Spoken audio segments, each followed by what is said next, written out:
महाबोधि महाविहार मुक्ति आंदोलन के नेता और बौद्ध धर्मगुरु भंते विनाचार्य जी महाविहार मुक्ति आंदोलन में जेल में है, ये आपको विदित है। आज उनकी पेशी थी, सुनवाई थी, पहली सुनवाई गया कोर्ट में। और उससे ठीक एक दिन पहले कल शाम को पुलिस ने अर्जी लगाई कि उनके जो अन्य केसेस हैं भंते विनाचार्य के, उन केसेस में उनको कस्टडी की मांग करी कि उनकी कस्टडी और बढ़ा दी जाए। तो माननीय न्यायालय ने कहा कि 15 दिन से वो आपके पास ही हैं और आपको उन 15 दिनों में पूछताछ करनी चाहिए थी और आपने नहीं की। तो उनको फटकार लगाते हुए न्यायालय ने कहा कि अब नहीं बढ़ा जाएगी और कस्टडी नहीं बढ़ी। लेकिन आज जो उनकी पेशी थी 29 तारीख को, तो पुलिस को समय दिया गया था 29 से पहले वो अपनी डायरी, चार्जशीट, पुलिस डायरी, जिसको यहाँ बिहार में पुलिस डायरी कहते हैं, चार्जशीट को दाखिल किया जाए। लेकिन गुस्ताखी करते हुए बिहार पुलिस ने वो डायरी दाखिल समय पे नहीं की और आज 9 बजे के बाद वो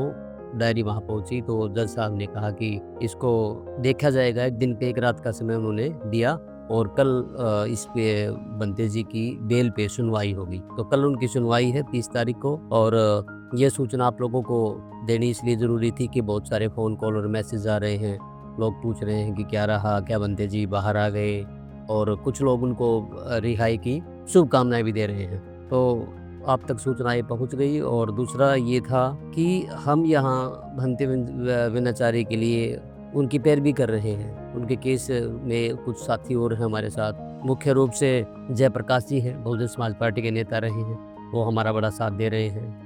आर है यहाँ लोकल लीडर हैं और उनकी भी अपनी एक पार्टी है, उसके अध्यक्ष हैं वो, और कई सारे लोग हैं, कुछ सोशल मीडिया के पत्रकार हमारा साथ दे रहे हैं, और कुछ वकील साथी भी जो केवल फ़ोन पे ही बातचीत करके सलाह दे रहे हैं। एक सतेंद्र वकील इलाहाबाद हाई कोर्ट से आए थे और कल वो भी अपनी महत्वपूर्ण सहयोग दे के गए हैं। वकील से बातचीत करी और रास्ते सुझाए कि किस तरीके से भंते जी को बचाया जा सकता है। जिस तरह की अपेक्षाएं समाज से की गई थी, अभी भी उपेक्षित है कि बौद्ध समाज बौद्ध नेता को, नौजवान भंते को मदद करेगा। और हम सोच रहे थे लाखों लाखों की भीड़ सड़कों पे आएगी और आंदोलन को और बल मिलेगा और गति मिलेगी। लेकिन आंदोलन सच कहें तो टूट सा गया है। जो आंदोलन करने वाले बड़े भिक्षु लोग थे, वो आंदोलन को एक निगमा मोनेस्ट्री में लेके चले गए, पीछे वहाँ आंदोलन करते हैं। अब गया से बाहर कहीं तंबू लगाया जा रहा है, बोध गया से कहीं दूर है वो जगह।